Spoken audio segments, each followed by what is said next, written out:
Hello and congratulations. We are here today to celebrate all the things we have learned over the past 4 years, or at least the things that we looked up on Wikipedia. I received a lot of advice for my speech. Mr. Reddick told me I should imitate Mrs. Peterman like last year's Salutatorian did.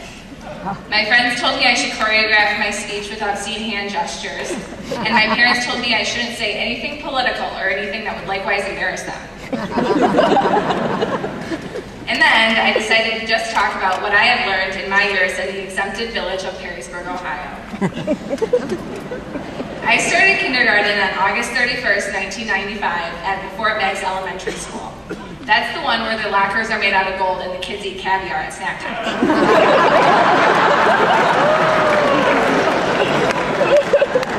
Anyway, August 31st also happens to be my birthday, which means that the stars were correctly aligned for me to be disappointed. So within 5 minutes of meeting the other students, the kid sitting next to me stuck a pencil in his ear. This boy is here today, and I would imagine that this would be pretty embarrassing for him if he could still hear me.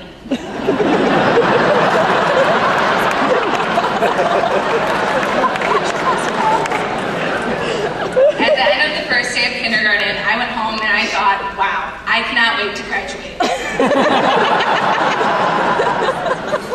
But the good part about this is that I learned something about the human psyche, which gave me a good anecdote for my graduation speech. What I learned was this: sometimes other people do things that make no sense.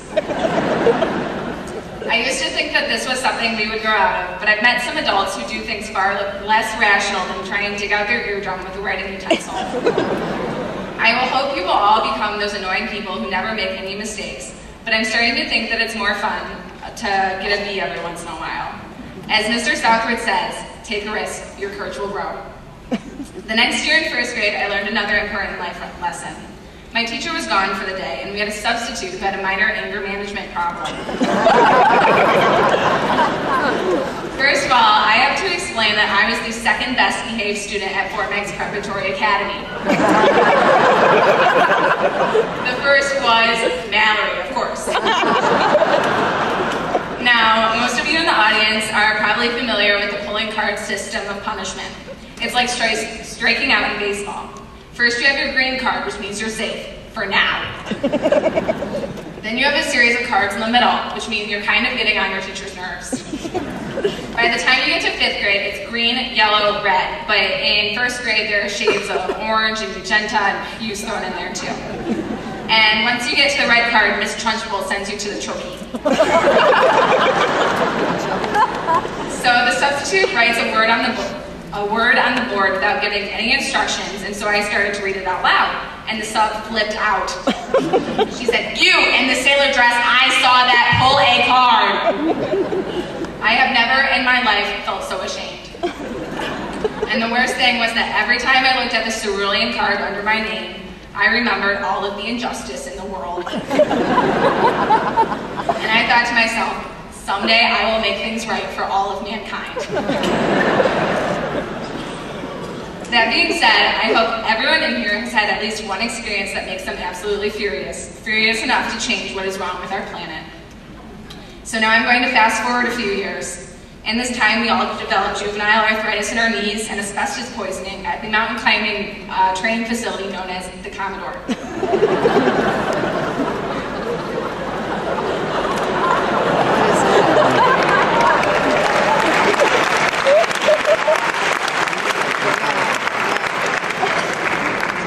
Finally made it to high school, we learned more life lessons, like how the avian bird flu is just waiting to break out, and how certain pictures are just not appropriate for your English PowerPoint.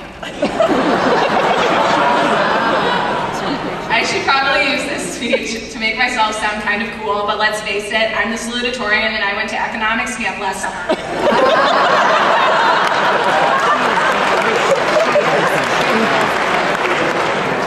While I was there, I had the opportunity to interact with people who were unable to locate Ohio on the map. I'd say, I'm from Perrysburg. Where? Toledo. Huh? Detroit. Oh. I started to exploit the other kids' ignorance about the great state where it's round on the ends and high in the middle. I said stuff like, This will be the best party I've ever been to, because in Ohio, we aren't allowed to have more than 5 people congregate in one spot. And I was born in a cornfield. And in Ohio, all of our taxes go to pay for rare coins.